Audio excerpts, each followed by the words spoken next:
Hi, Jen. Hi, Natalie. How are you doing? Hi, thanks. Good, good. Thank you for joining me today.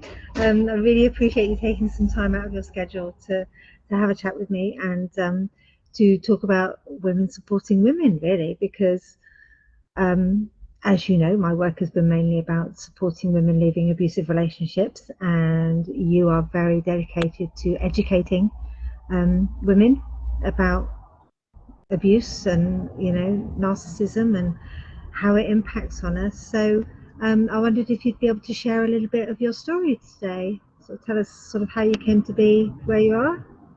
Yeah, definitely, definitely. Okay, go for it. You have the floor. All right. So, hi, everyone. Hi, Jen. It's a pleasure to be here. My name is Natts. Natts, short for Natasha Simon, and I am from Trinidad, the Caribbean. So, Trinidad and Tobago, Caribbean, and I am a mother of three boys. I'm a school teacher by profession, and I am a survivor of narcissism. And Blow Me Away, yes, Blow Me Away story. Because of this, because of my journey through narcissism, I wouldn't even say a journey because the suffering, I found the need to know more. I was hungry to try and understand this absolute asylum that I was in. And because I have never heard, I have never experienced, I've never know that something like this type of abuse, without knowing what it was called, that it actually existed, other than in horror movies.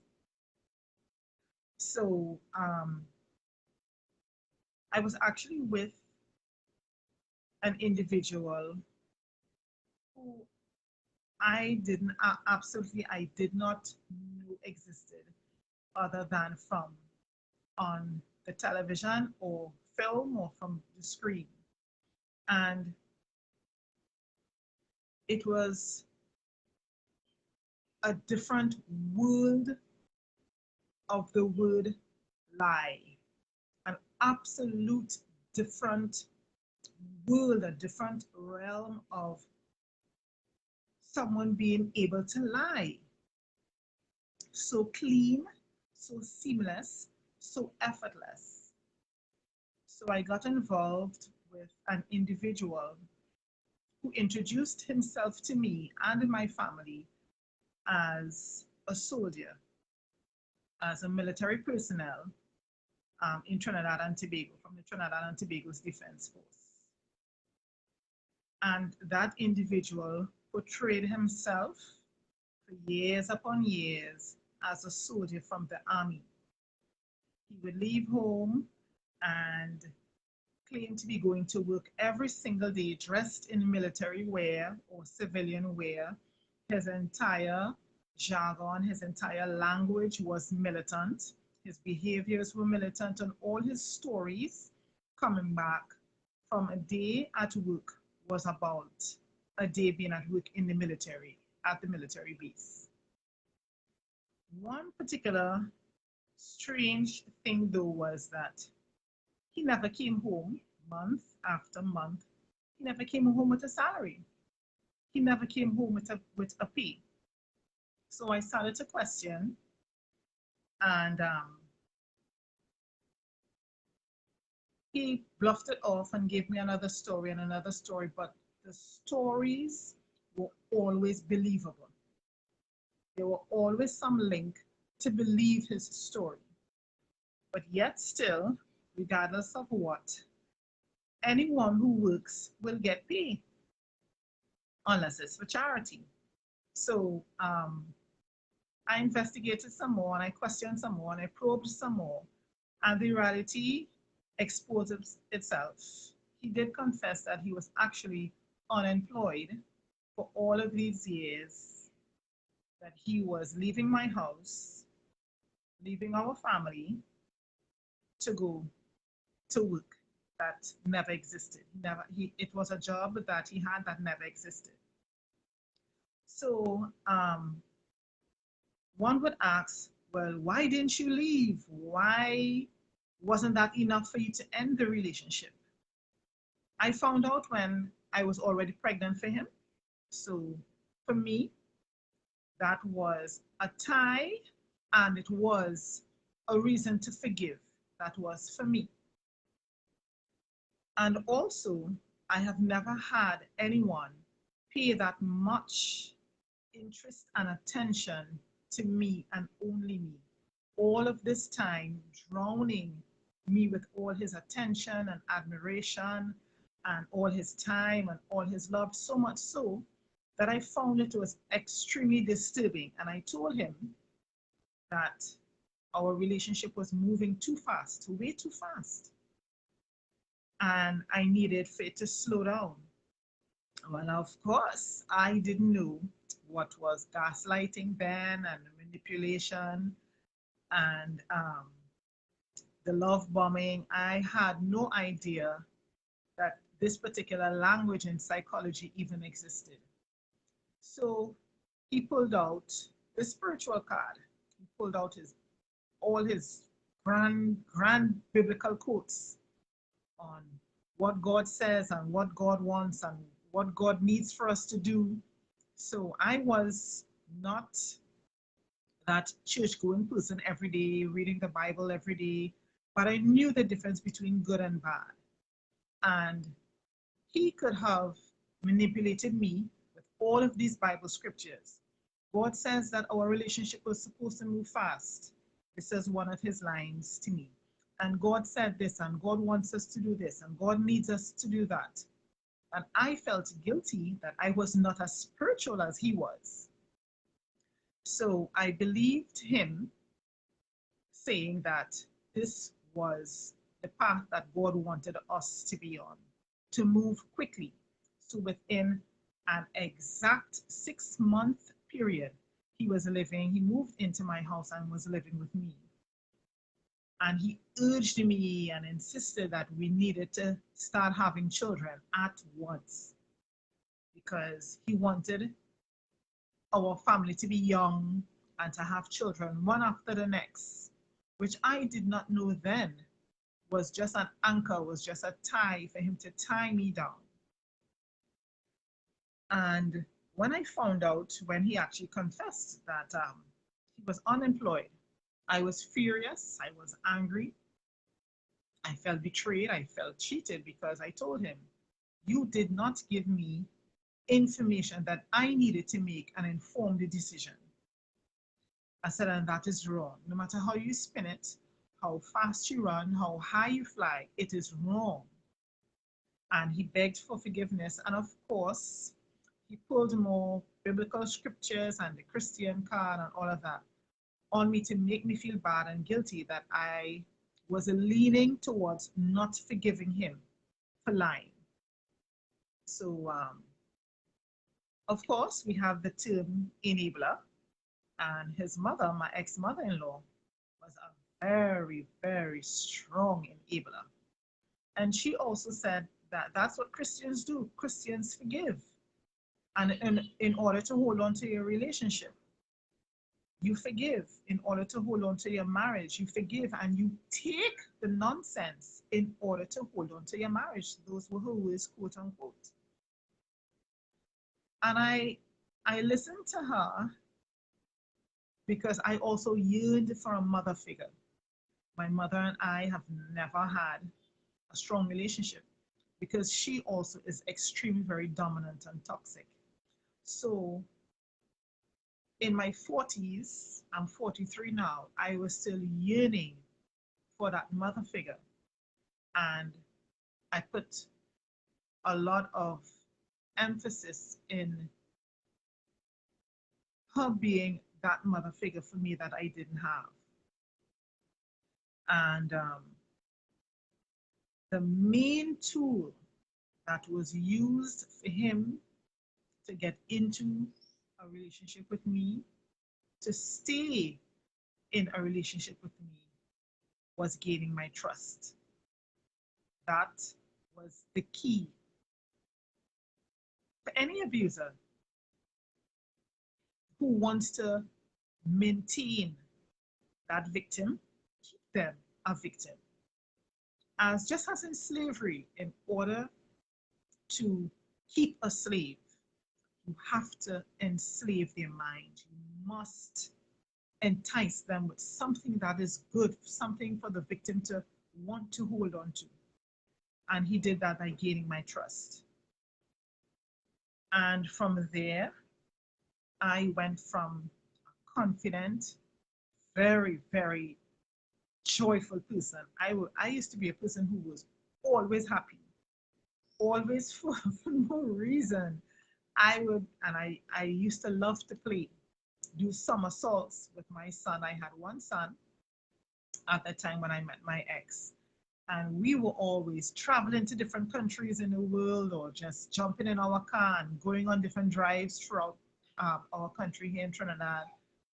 And we lived, my son and I lived life very simple and happy. That was a very, very important quality for me to maintain with my son and I, happiness and that sense of innocence. And my ex, little did I know, was destroying this bit by bit by bit.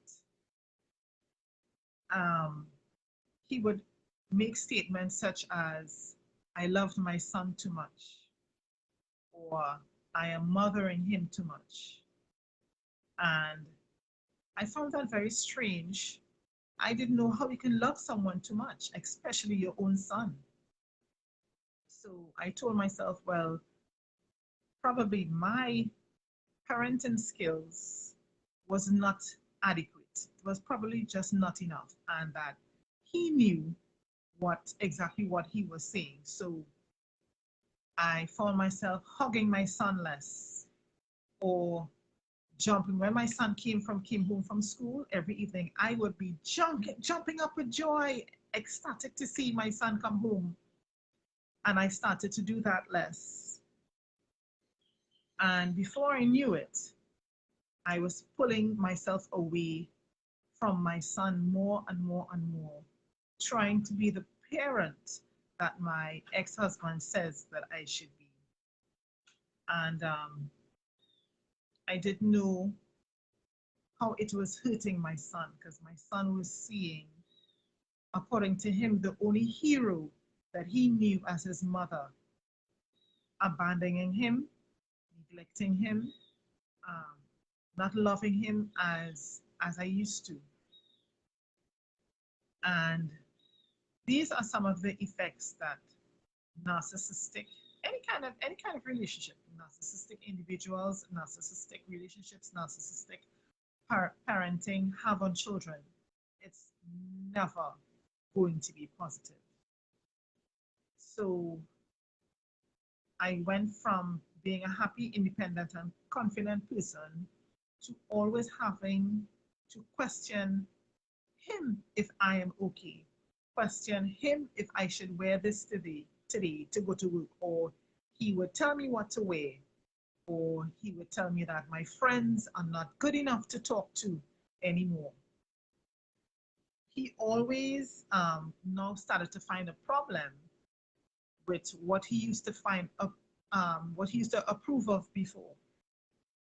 So again, going back on trust, his mother allowed me to open up my bank accounts to him, seeing that now I have found out that he was unemployed.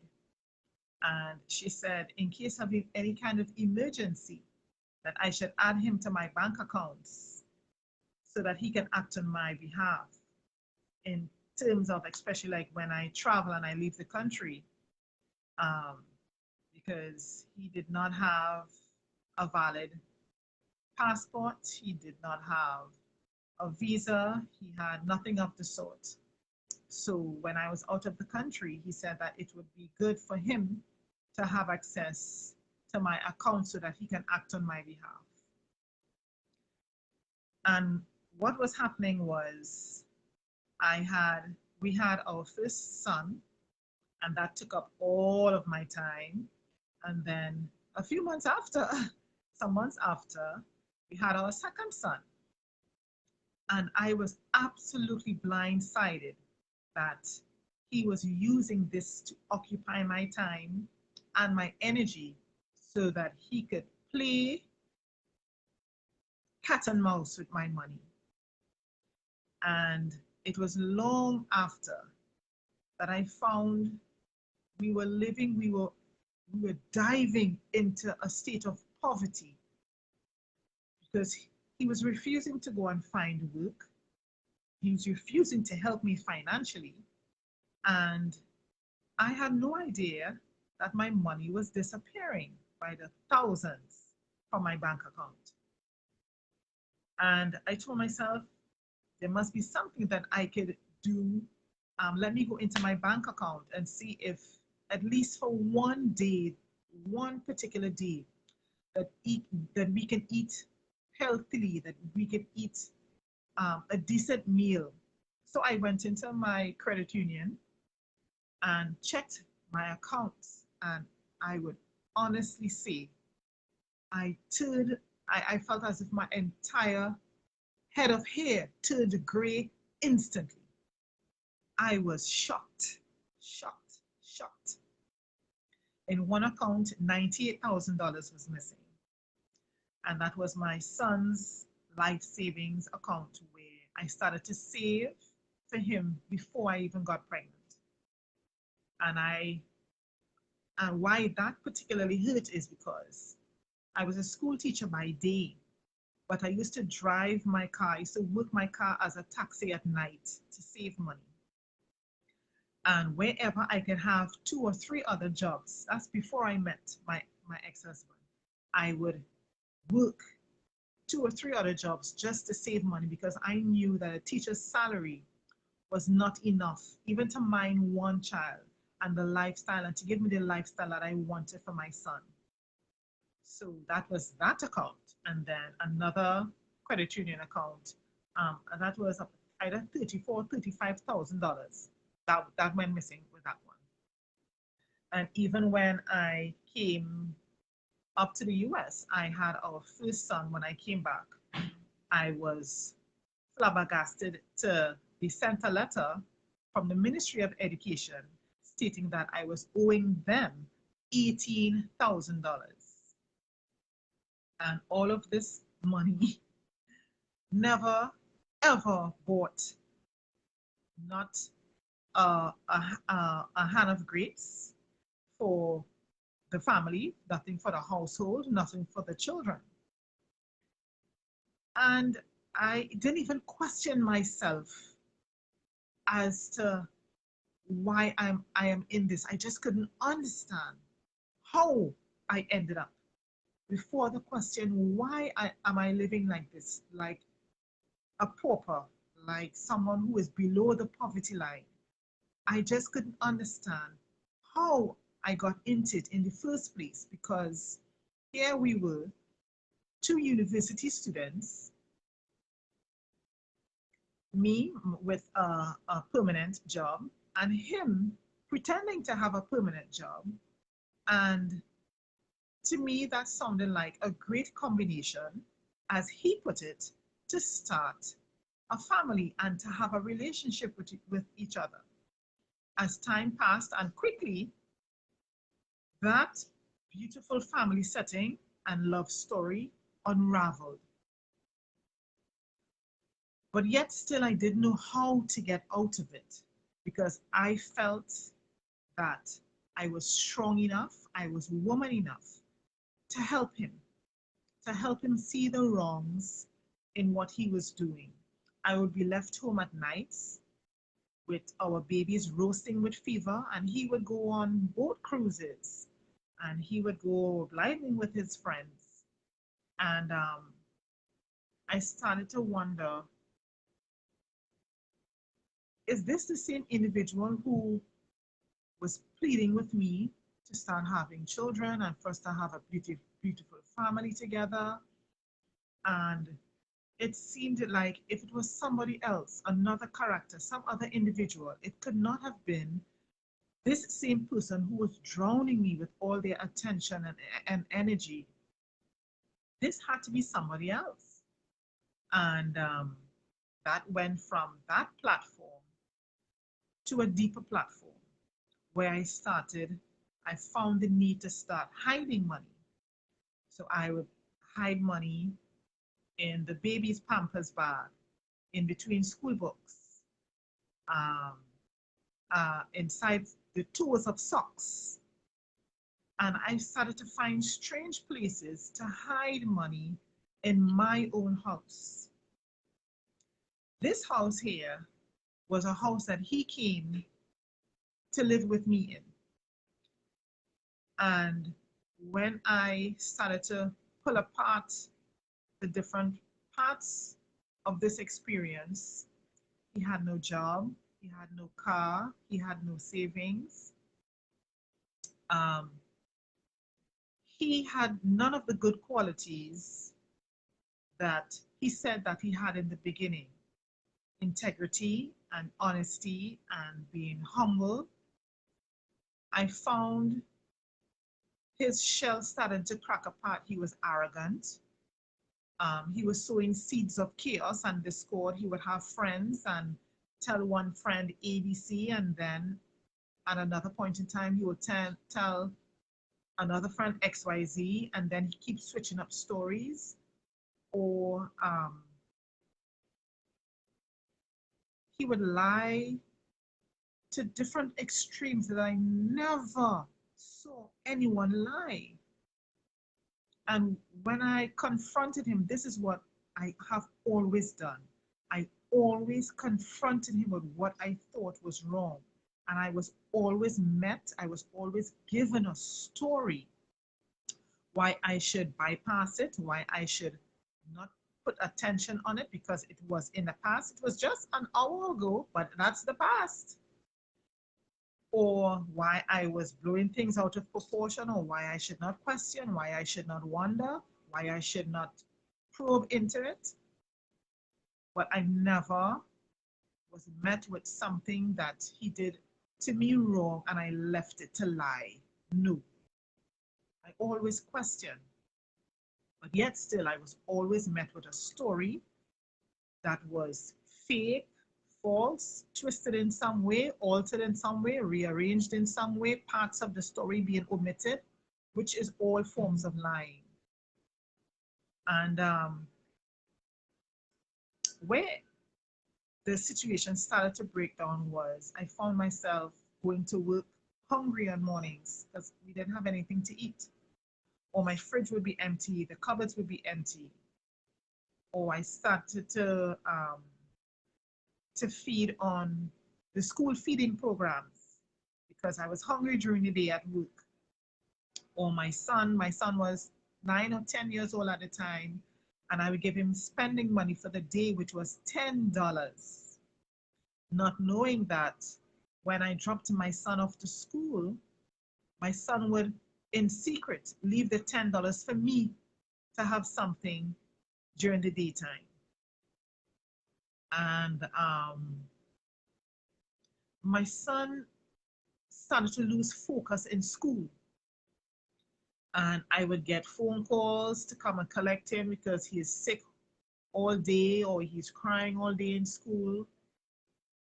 And I didn't know that all of this was stemming from a narcissistic parent in the home, a narcissistic husband and stepfather. And I didn't even know where along the lines that I started to lose friends.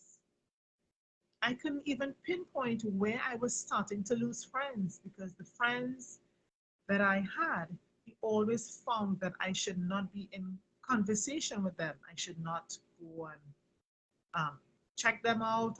They shouldn't come here. And he said that it was all for the benefit of our new family. So he posed a very good character of being humble and honest and a person with integrity and good and high standards. but what he was displaying was something absolutely totally opposite. So what I found query was what Trinidadians would say, that is small thing, or key little points such as messages on his phone being deleted. Now, to me, plain common sense would be, if there's nothing to hide, then you wouldn't be deleting parts of messages. If you want to save space, you may delete the entire length of message, but not words in between a sentence or statements in between an entire passage in a conversation. So that also is what I questioned, and I was still met with a story, excuse me, that he expected me to believe. For example, on Instagram, I never knew what Instagram was, and I saw his surname attached to a female's first name. And I asked him what that was about. And he said, that's when you buy a new phone, that phone automatically joins someone's first name with their surname. And I didn't know what to believe because I never knew what Instagram was. This actually was a person that he had started to pay interest in.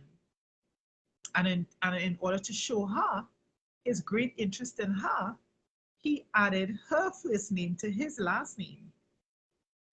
And foolish me, I went to a computer technician to ask about it. And they said, that's very strange, though, that does not happen. And I also found pictures of him kissing women and kissing the same individual whose name was automatically joined to his on Instagram. And again, I did not let it rest. I didn't turn a blind eye to it. I questioned. And he said, that's just someone from his hiking group that along the trail they stumbled and fell onto each other's lips. That was where I told myself, Natasha, how long are you going to be this fool? And yet still, then when he found himself losing grip, he started to play the spiritual card again and pull out the biblical scriptures. And God said you should forgive, and forgiveness is for not for the perpetrator, it's for the victim. And I told myself, not this time.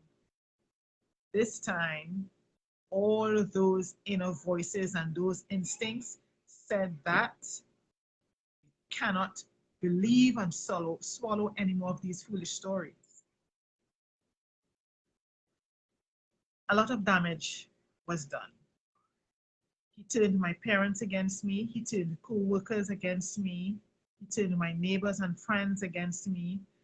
And directly and indirectly, he would directly call the phone and call my cousins in New Jersey and my cousins and aunts in Manhattan and in New York and in Brooklyn and in England, and would tell them a story that was totally far from the truth, or to absolutely no aspect, no factor of it was true. And I would find this out months and years after, wondering why I have not heard from this cousin, or why is this aunt being so negative or aggressive towards me. And it would always be because I would find out eventually stories that he had fabricated. So I started to dig deep into trying to find out online what type of person lies to very low depths and to very high extremes and do not display any sense of sorry, any sense of remorse. And lo and behold, I ended up on personality disorders. And I researched for some more months, trying to zone in onto what is his problem. How could a father of children steal money from the mother, knowing that his own children would be left without food and medication? And it zeroed down into personality disorders from the cluster B group of personality disorders that still zoned down even further into narcissistic, malignant narcissistic abusers. And I still was not satisfied. I wrote down all his behaviors from day one, all that I thought would have been insignificant or what seemed trivial. I wrote down everything that he did and everything that he didn't do, everything that he said and that he didn't say. And I compared everything and lined it up with um, all different forms of research. And I became very satisfied with what I found with the result. That his cause of negative, destructive, deviant, and criminal behavior was because of his narcissistic and maladaptive and lack of morals, that foundation that he had. So here I am now, not wanting someone else to suffer what I did, not wanting someone who didn't know as I didn't know to remain in the unknown. So in 2020, I started to take short courses on strategies to deal with toxic people, and um, I took another course in mental health awareness, and I actually graduated and became certified in March 2020. And from then on, I started to study criminal and forensic psychology, so which is what I'm studying presently. And my aim is to have as much people not journey what I did through education. Being in the know can save your life. Absolutely. And I think education is the key thing that is missing right now, because there are so many people that are going through this, and it turns into normal. It turns into a normal life for them because they don't know how toxic this behavior is.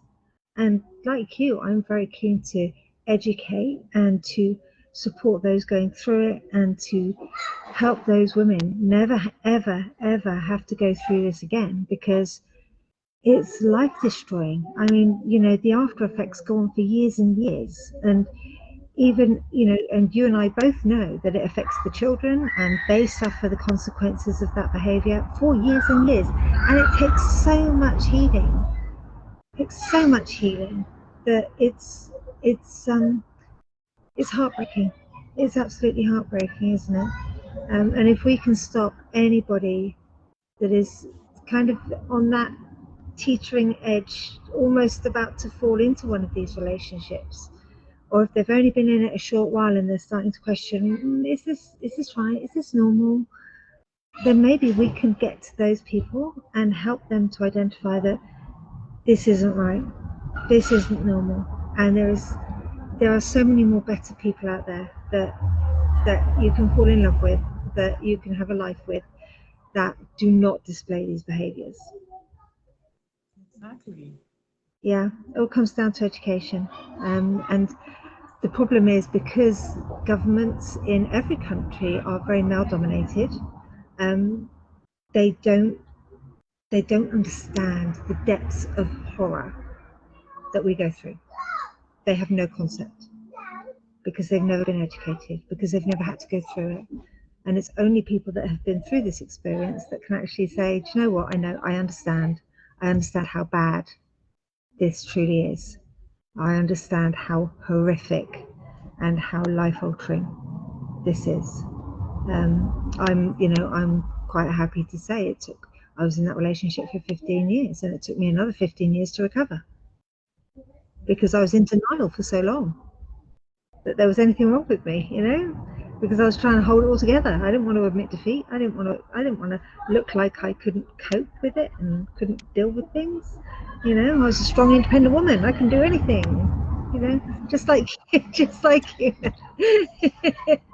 Strong, independent women. We're intelligent. We know what to do. We can do whatever we put our mind to, and yet we fall for these people.